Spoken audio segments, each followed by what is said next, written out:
Petrol diesel पुन्हा महाग, 10 दिवसात तब्बल 8 रुपयांची वाढ। मित्रहो, आता गाडीचा टँक फुल करायचं म्हटलं तर आधी पंपावर गर्दी पाहावी लागते आणि मग खिशाला हात घालून बजेट सुद्धा पाहावं लागतंय।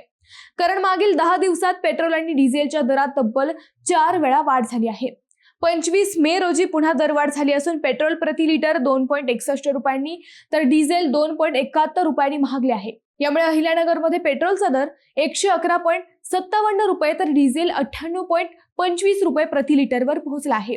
विशेष म्हणजे आंतरराष्ट्रीय बाजारात कच्च्या तेलाच्या किमती कमी झाल्या आहेत। ब्रेंट क्रूड $98 पर्यंत खाली आले आहे। तरीही भारतात दर वाढण्यामागे रुपयाची घसरण, आयात खर्च आणि पश्चिम आशियातील तणाव ही प्रमुख कारणे सांगितली जात आहेत।